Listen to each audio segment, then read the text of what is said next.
నమస్తే మోజో టీవీకి స్వాగతం. బులెటిన్ ముందుగా హెడ్లైన్స్. ఆన్లైన్లో బెట్టింగ్ గేమ్ నిర్వహిస్తున్న 5 సభ్యుల ముఠాను అరెస్ట్ చేస్తున్న అంబేద్కర్ కోనసీమ జిల్లా పోలీసులు.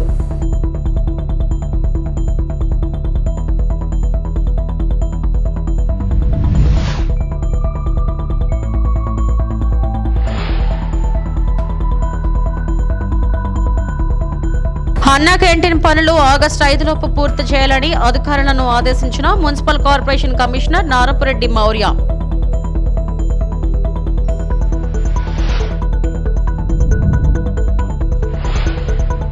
సీఎం రిలీఫ్ ఫండ్తో న్యాయ విద్యార్థికి పునర్జన్మనిచ్చిన చంద్రబాబు. బాపట్లకు చెందిన సాయి ఫణీంద్ర రోడ్డు ప్రమాదానికి గురికావటం, తీవ్ర గాయాలు పాలవటంతో సత్తెనపల్లి మాజీ ఎమ్మెల్యే భారతి సీఎంని కలిసి సాయం కోరగా వెంటనే మానవత్వంతో స్పందించిన చంద్రబాబు 10 లక్షలు మంజూరు చేశారు. పేదలు కాదు, ధనికులు కాదు, ఎవరికి సమస్య వచ్చినా ఆ సమస్య ఉన్న చోట నేను ఉంటా, అంతే. ఆ విధంగానే ఈ కేసు తెలిసి కూడా నేను మణిపాల్లో చేర్చారు బాబుని, సీరియస్గా ఉంది అని తెలిసి నేను సీఎం గారిని కలిసే ప్రయత్నం చేశాను. నాకు మిత్రులు 2-3 సహాయం చేశారు ఇక్కడ. వారి సహకారంతో నేను సెకండ్ టైం వెళ్ళేటప్పటికే నాకు ఇంటర్వ్యూ ఇచ్చారు. నేను చెప్పిన వెంటనే 10 లక్షలు చెక్కు రాశారు. ఇవాళ చెక్కు రిలీజ్ చేశారండి. ఇది తీసుకోవడానికి నన్నే రమ్మన్నారు, నేను వచ్చాను. దీన్ని బట్టి నాకు ఏమనిపిస్తుందంటే, ఇవాళ కొత్తగా ఏర్పడిన ఈ ప్రభుత్వం 5 సంవత్సరాల తర్వాత అధికారంలోకి వచ్చింది. చాలా ఆర్థిక ఒడిదుడుకులను ఎదుర్కొంటుంది. ఆ పరిస్థితుల్లో కూడా, ఇబ్బందుల్లో కూడా మానవత్వాన్ని నిరూపించుకున్నారు ముఖ్యమంత్రి గారు అని చెప్పేసి నేను చెప్పదలుచుకున్నా. ఈ సందర్భంలో 10 లక్షలు రాసి నేను అడిగిన వెంటనే ఆయన మళ్ళీ ఇంకొక ఆలోచన లేకుండా వెంటనే రాసి చెక్కు తీసుకెళ్ళండి అని నిన్న ఫోన్ చేశారు. అందుకని ఈరోజు వచ్చాను నేను. వారు స్పందించడానికి నాతో ఉన్నటువంటి మిత్రులు వాళ్ళు కూడా నాతో పాటుగా చాలా కృషి చేశారు. కౌలు రైతు కుటుంబం, వెంకటేశ్వరరావు ఆయన పేరు, భార్య భర్త, తల్లి తండ్రి కూడా కష్టపడి ఆ పిల్లల్ని ఇద్దరిని చదివించుకున్నారు, అమ్మాయి అబ్బాయిని. వాళ్ళలో అబ్బాయి మళ్ళీ పునర్జన్మే. ఈ పునర్జన్మ చంద్రబాబు నాయుడు గారు ఇచ్చినట్టే నేను చెప్పదలుచుకున్నా. దాంట్లో మినహాయింపు ఏం లేదు.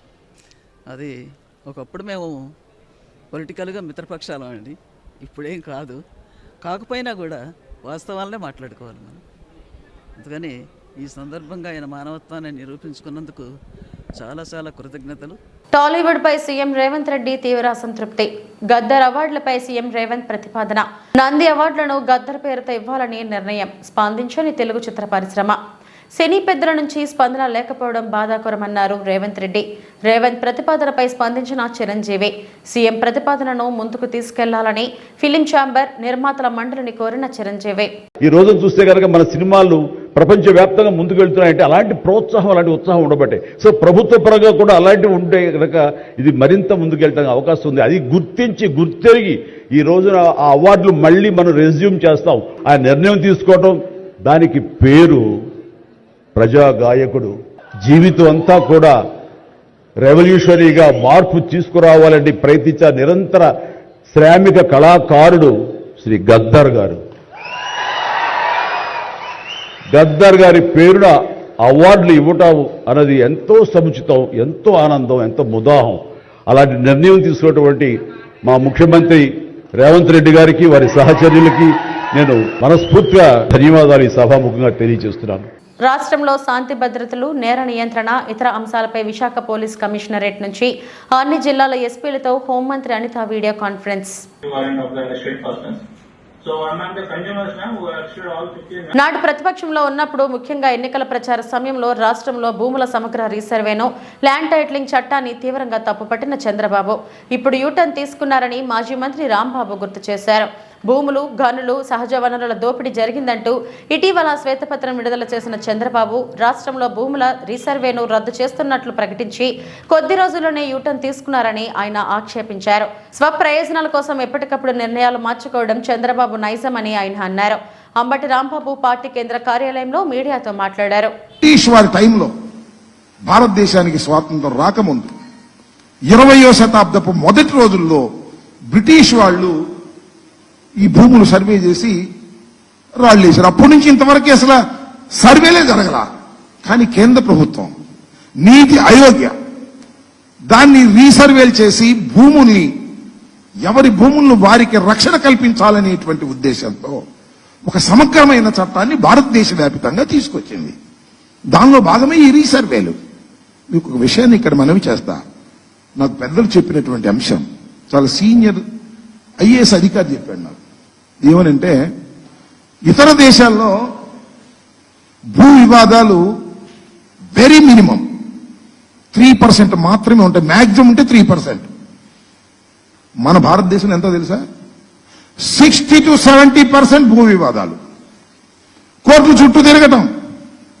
ఏదో సామెత చెప్తారు, కోర్టుకు వెళ్ళిన తర్వాత జడ్జిమెంట్ వచ్చిన తర్వాత గెలిచిన వాడు ఏడిశాడంట, వాడిపోయినోడు ఏడిశాడంట.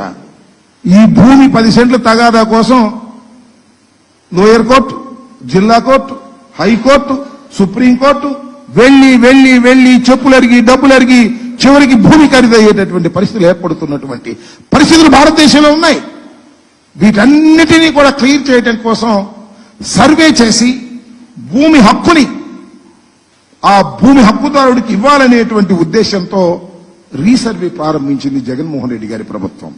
ఒక విప్లవాత్మకమైనటువంటి రీసర్వే. దీని ద్వారా రైతాంగానికి, భూ యజమానులకి రక్షణ కల్పించాలనేటువంటి ఒక సదుద్దేశంతో ప్రారంభించబడినటువంటి ఈ రీసర్వేని ఇష్టం మాట్లాడారండి. తెలుగుదేశం వాళ్ళందరూ మాట్లాడారు, చంద్రబాబు నాయుడు గారు స్వయంగా మాట్లాడారు. మీరు చూశారు కదా. జలగన్న పథకం అంటే ఇది జగనన్న కాదు, మేము జగనన్న పథకం అని పెట్టాము. దాన్ని జలగన్న పథకం అని పెట్టాడు. మరి ఆ జలగన్న పథకాన్ని మళ్ళీ నువ్వు ఎందుకు తీసుకొచ్చావా చంద్రబాబు నాయుడు గారు? నాకు చెప్పండి.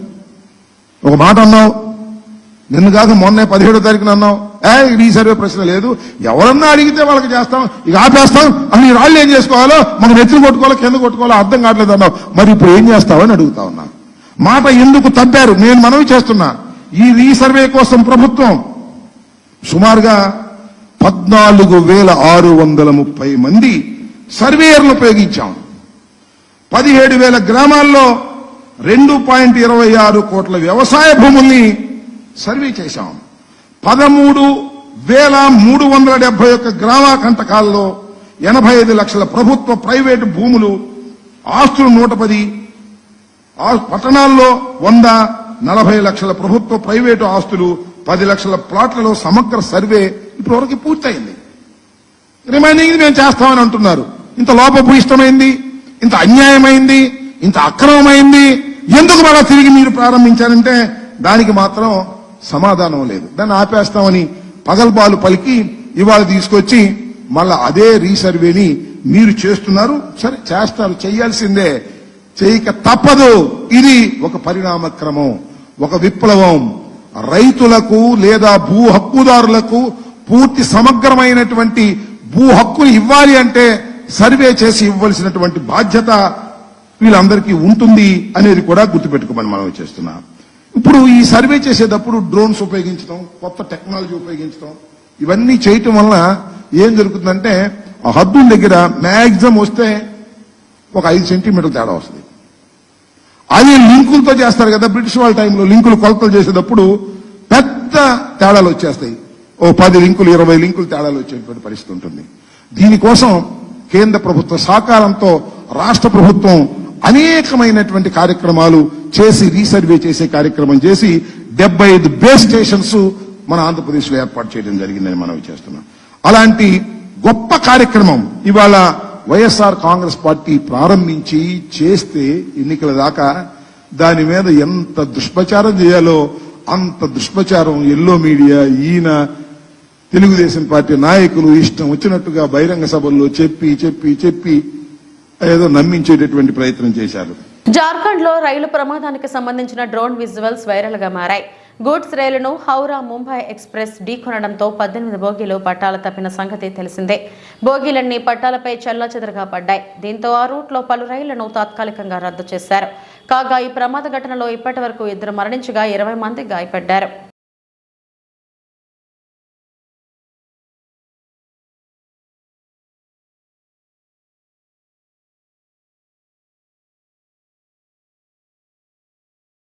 ఆన్లైన్లో బెట్టింగ్ గేమ్ నిర్వహిస్తున్న 5 సభ్యుల ముఠాను అంబేద్కర్ కోనసీమ జిల్లా అమలాపురం పోలీసులు అరెస్టు చేశారు. నిందితులను మంగళవారం అదుపులోకి తీసుకున్నారు. ఈ నేపథ్యంలో పట్టణ పోలీస్ స్టేషన్ వద్ద ఏర్పాటు చేసిన మీడియా సమావేశంలో సీఐ క్రిస్టోఫర్ మాట్లాడుతూ తమకు వచ్చిన సమాచారం మేరకు పట్టణంలోని ఆర్టీసీ బస్ కాంప్లెక్స్ ఎదురుగా ఉన్న అంబికా లాడ్జిపై నిర్వహించిన దాడుల్లో బెట్టింగ్ ముఠాను అదుపులోకి తీసుకున్నామని తెలిపారు. ఈ దాడిలో నిందితుల వద్ద నుండి 5 ల్యాప్టాప్లు, 75 మొబైల్ ఫోన్లు, 15 సిమ్ కార్డులు, 19 బ్యాంక్ చెక్ బుక్లు, 25 ఏటీఎం కార్డులు, వైఫై రూటర్ను స్వాధీనం చేసుకున్నామని పేర్కొన్నారు. నిందితులు అమలాపురం మండలం బట్లపాలెంకు చెందిన మోటూరి దొర, సత్యసూర్య వన్కంట, నాని, మోటూరి మధు, పవన్, సతీష్, కృష్ణా జిల్లా కైకలూరుకు చెందిన భలే ప్రవీణ్ బాబు, పశ్చిమ గోదావరి జిల్లా భీమవరంలోని గునుపూడికి చెందిన పంజా సాయి నరసింహ, గురజాపు సూర్యప్రభు, సూర్య ఉన్నారని వెల్లడించారు. మరో 2 నిందితులు పరారులో ఉన్నారని, వారి కోసం గాలింపు చర్యలు చేపట్టామని సీఐ తెలిపారు.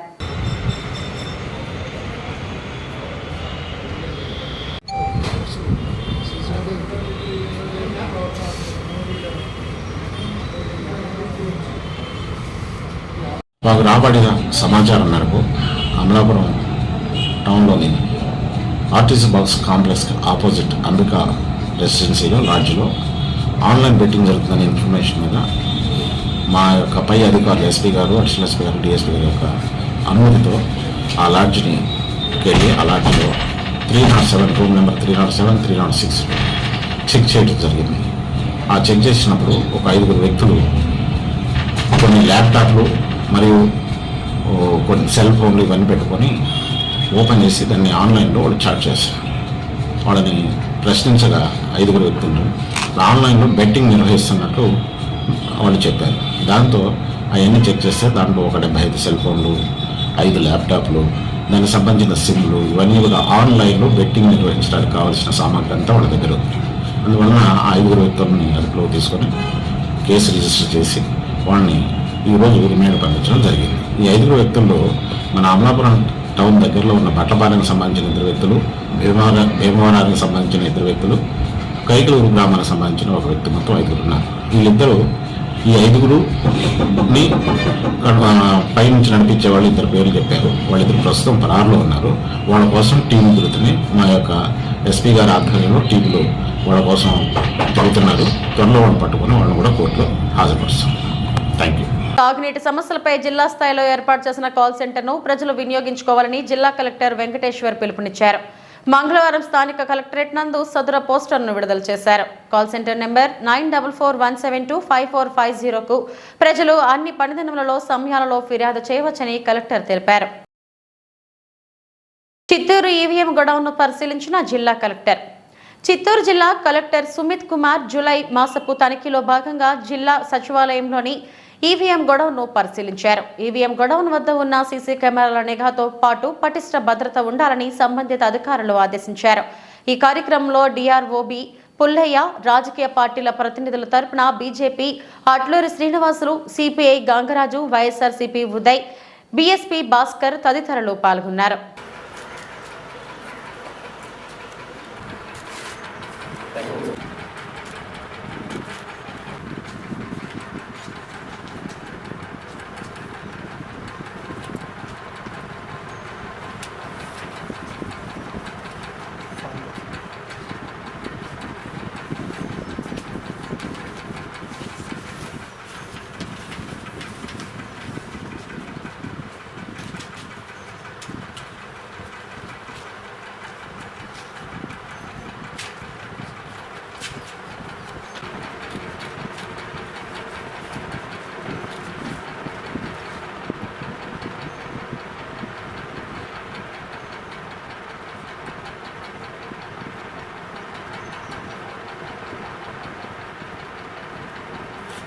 హైకోర్టు ఆదేశాల మేరకు జిల్లా పోలీస్ శాఖ నుంచే హెల్మెట్ వాడకాన్ని ప్రోత్సహించాలని జిల్లా ఎస్పీ సుబ్బారాయుడు అన్నారు. మంగళవారం Raj PFI, Tirupati gold merchant association సహకారంతో తిరుపతి ట్రాఫిక్ పోలీసులకు అవసరమైన 120 హెల్మెట్లను ఎస్పీ పోలీసులు అందజేశారు. అలాగే 120 వైట్ కౌబాయ్ క్యాప్స్, 30 బ్యాటర్లను ఆయా సంస్థల వితరణ చేశాయి. ఈ సందర్భంగా జిల్లా ఎస్పీ మాట్లాడుతూ గురువారం నుంచి ద్విచక్ర వాహనదారులంతా తప్పనిసరిగా హెల్మెట్ వాడాలని విజ్ఞప్తి చేశారు. నగరంలో ట్రాఫిక్ సమస్య పరిష్కారానికి వ్యాపారులు, వాహనదారులు సహకరించాలని అన్నారు. సిగ్నల్ అతిక్రమించే వారితో దురుసుగా ప్రవర్తించకుండా నవ్వుతూనే మాట్లాడి పెనాల్టీ వేయాలని అధికారులను ఆదేశించారు. ఈ కార్యక్రమంలో ASP Kulasekhar, traffic DSP Ramanakumar, రాస్ ఈడీ వెంకటరత్నం, సత్యనారాయణ, శ్రీనివాసరెడ్డి, సిఐలు, ఎస్ఐలు తదితరులు పాల్గొన్నారు.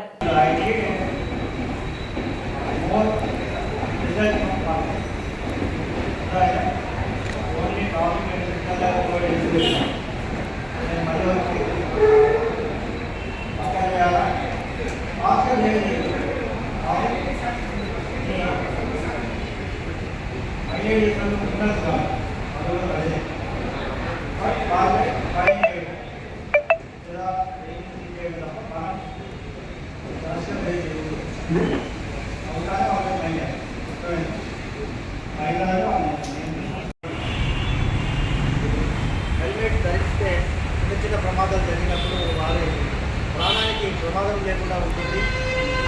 అనే ఒక మంచి రీజన్తో ప్రభుత్వాలు ఇస్తున్నారు, అందరూ కూడా పాటించాలి. దీనికి ముఖ్యంగా ఫస్ట్ మా శాఖంటే మొదలు పెట్టడం. కమింగ్ డేస్లో ప్రతి ఒక్క పోలీస్ అధికారి మోటార్ సైకిల్పై ప్రయాణించే వ్యక్తి ముందు హెల్మెట్ లేకుండా ప్రయాణించకూడదు అని చెప్పి సూచన చేయడం జరుగుతుంది.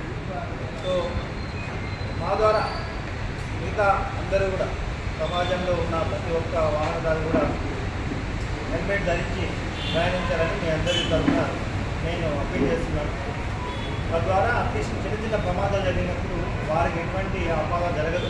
అదేవిధంగా వారి కుటుంబం కోసమే వారు అది పాటించాలని నేను కోరుకుంటున్నాను. తిరుపతి నగరపాలక సంస్థ పరిధిలో పునఃప్రారంభానికి సిద్ధం చేస్తున్న అన్నా క్యాంటీన్ల పనులు ఆగస్టు 5లోపు పూర్తి చేయాలని Tirupati municipal corporation commissioner Narupreddy Maurya అధికారులను ఆదేశించారు. బుధవారం తెల్లవారుజామున రాజన్న పార్క్ సమీపంలోని మస్తర్ గది వద్ద ఉద్యోగుల హాజరు నమోదుకు కమిషనర్ పరిశీలించారు. అందరూ టైం ప్రకారం విధులకు హాజరు కావాలని, పారిశుద్ధ పనులు మరింత మెరుగ్గా చేపట్టాలని సిబ్బందిని ఆదేశించారు. అనంతరం స్విమ్స్ కూడలి, new Balaji colony, Muthyalareddipalli, ESI hospital వద్ద గల అన్నా క్యాంటీన్ల వద్ద జరుగుతున్న పనులను పరిశీలించి పనులు త్వరగా పూర్తి చేయాలని ఇంజనీరింగ్ అధికారులను ఆదేశించారు. వినాయక్ సాగర్ వద్ద గల 5 MLD మురుగునీటి శుద్ధి కేంద్రాన్ని పరిశీలించారు. ఇంజనీరింగ్ అధికారులు మురుగునీరు శుద్ధి చేసే విధానాన్ని వివరించారు. అనంతరం వినాయక్ సాగర్ ను సందర్శించి వాకర్స్తో మాట్లాడారు. ఈ సందర్భంగా కమిషనర్ మాట్లాడుతూ ఈ నెల 5లోపు అన్నా క్యాంటీన్లు ప్రభుత్వం సూచనల మేరకు అన్ని హంగులతో సిద్ధం చేయాలని, ఇందులో రాజీ పడే ప్రసక్తే లేదని, ఆగస్టు 15వ తేదీ అన్నా క్యాంటీన్లను ప్రారంభించడం జరగాలని ఇంజనీరింగ్ అధికారులను హెచ్చరించారు. నగరంలోని అన్ని వార్డుల్లో పారిశుద్ధ పనులు మరింత మెరుగ్గా చేపట్టాలని హెల్త్ అధికారులను ఆదేశించారు. వినాయక్ సాగర్లో మరుగుదొడ్ల ఏర్పాటుకు ప్రణాళికలు సిద్ధం చేయాలని అన్నారు. సాగర్లో పారిశుద్ధ్యం సరిగ్గా లేదని వెంటనే శుభ్రం చేయాలని పేర్కొన్నారు.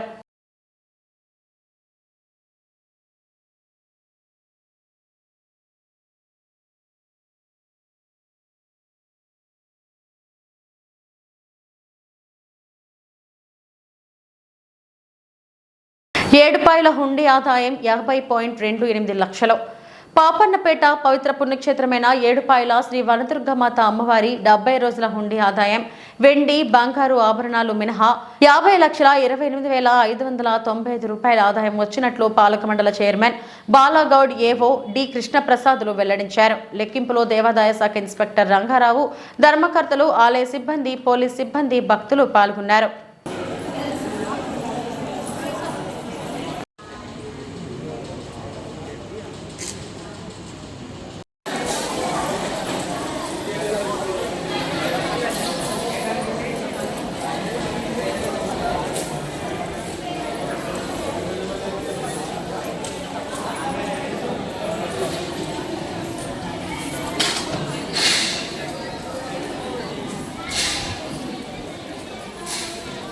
చిత్తూరు జిల్లా పొంగునూరు నియోజకవర్గం చౌడేపల్లి మండలంలోని గిరిరాజపురం బోయికొండ రోడ్డులో మంగళవారం రాత్రి అగ్ని ప్రమాదం జరిగింది. గ్రామంలోని ముత్తయ్య ఇంట్లో మంటలు చెలరేగినట్లు ఫైర్ స్టేషన్కు సమాచారం రావడంతో స్టేషన్ ఫైర్ ఆఫీసర్ సుబ్బరాజు తన సిబ్బందితో హుటాహుటిన ఘటనా స్థలానికి చేరుకొని మంటలను అదుపులోకి తీసుకొచ్చారు. ఈ ప్రమాదానికి కారణం ముత్తయ్య తాకిన మైకంలో తన ఇంటికి నిప్పు పెట్టుకోవడమే అన్నారు.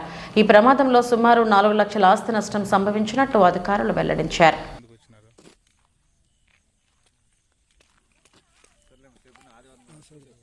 ఫస్ట్ దాన్ని క్లియర్ చేయాలబ్బా. అది క్లియర్ చేయకంటే రేపు పొద్దున్న ఎమర్జెన్సీ ఏమైనా అయితే ఏం చేయలేము.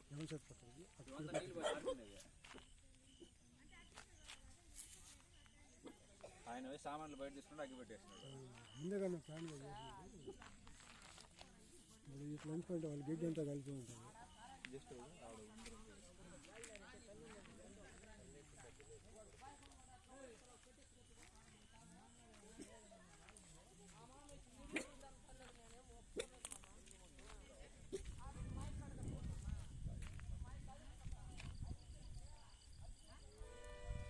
ఎవరు ఆరుని కొడుతుండే కదా.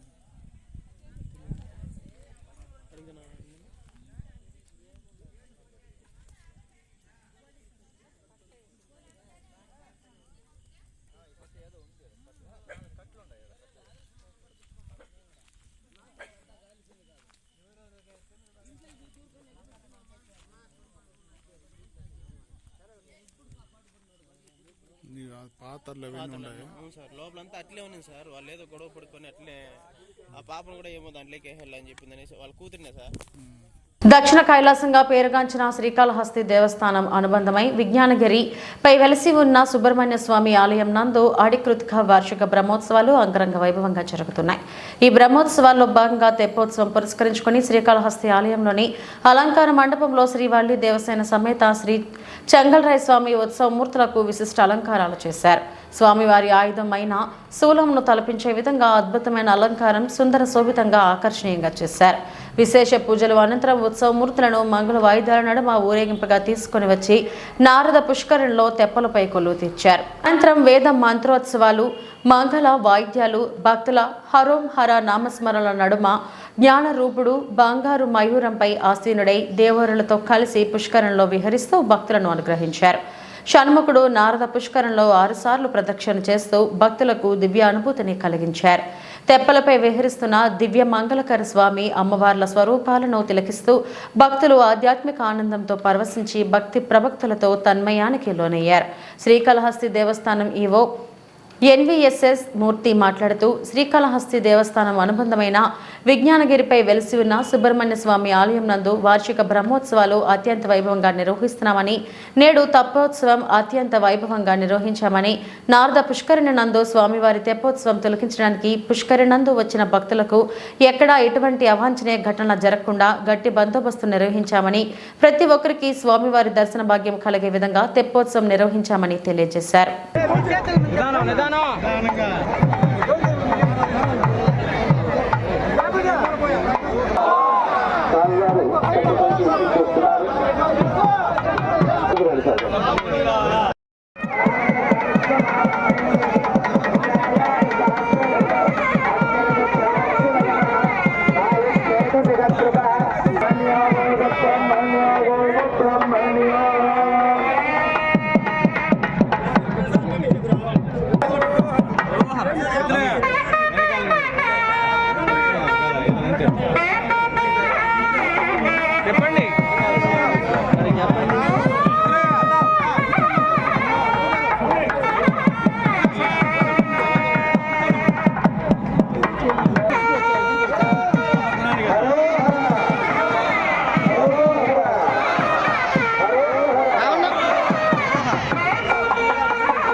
ఈ వార్తలు ఇంతటితో సమాప్తం. నమస్తే.